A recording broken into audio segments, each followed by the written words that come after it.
오늘부터 시작하여서 이 4번째 재앙부터 이 10번째 재앙까지는요, 하나님께서 구별하여서 이스라엘 백성들이 거하는 곳, 그리고 이스라엘 백성들에게는 재앙이 내리지 않습니다. 이 구별이라는 단어가 이 히브리어로 페두투라는 단어를 쓰고 있습니다. 몸값을 지불하여 자유롭게 하신다는 뜻입니다. 예수 그리스도의 십자가의 보혈의 은혜로 죄 아래서 이제는 종노릇 하는 자가 아니라 이제는 자유의 몸으로 하나님이 주신 은혜로 영원한 축복을 얻은 줄로 믿습니다. 하나님께서 이 모세에게 바로 앞에 서라고 이야기합니다. 여기 말하는 바로는요, 영적인 의미로 세상을 의미합니다. 하나님은 우리가 모세처럼 세상이라는 바로 앞에서 하나님의 말씀을 선포하는 믿음의 사람으로 살기를 원하고 계시는 거예요. 그러나 바로는 여전히 마음이 완강하게 보내지 않지요. 이 팔이라는 단어가 아로브라는 단어를 쓰고 있는데요, 가축의 피를 먹는 쇠파리, 이 해충으로 인하여 땅이 황폐해졌다, 이렇게까지 이야기해요. 그런데 두 가지 특징이 있어요.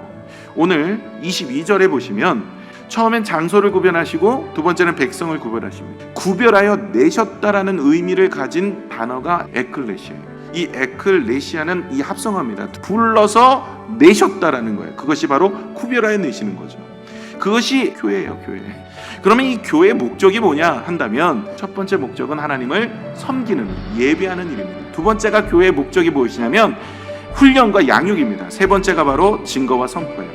하나님은 우리를 그렇게 구별하여 내셨습니다. 그런데 세상은 우리가 그렇게 살도록 가만 놔두지 않는다는 거예요.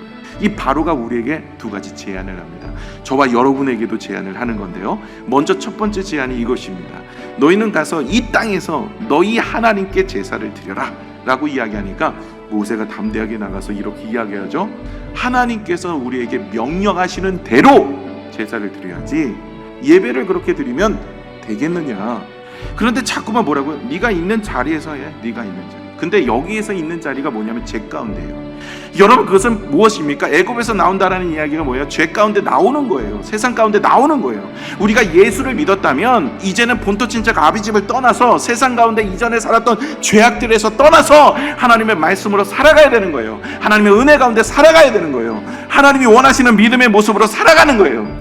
우리 예수 그리스도로 우리는 구원을 입은 사람들이에요. 그러면 우리는 이제는 예배도 드리지만 우리의 삶에서 하나님의 영광을 올려드리는 믿음의 모습으로 사셔야 할 줄로 믿습니다. 이것이 하나님이 우리에게 요구하시는 삶의 모습인 거예요. 두 번째 타협이 이것입니다. 이게 마지막인데요, 바로가 한 발짝 물러났어요. 그러면서 두 번째 타협하세요. 뭐라고 얘기해? 야, 가 그러면. 근데 너무 멀리 가지 마.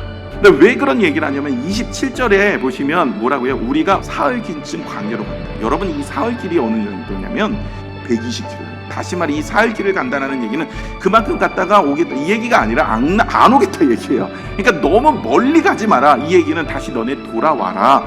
그리고 이전의 모습, 이 애굽 땅에 마음을 두고 그렇게 살아라. 한 발짝은 세상에, 한 발짝은 이 교회. 이게 적당히 좀 해, 적당히.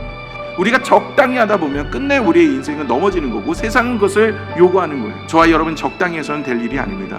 우리는 온전히 주님 앞에 나아가는 빛과 소금의 역할을 감당하는 믿음의 성도 되셔야 할 줄로 믿습니다.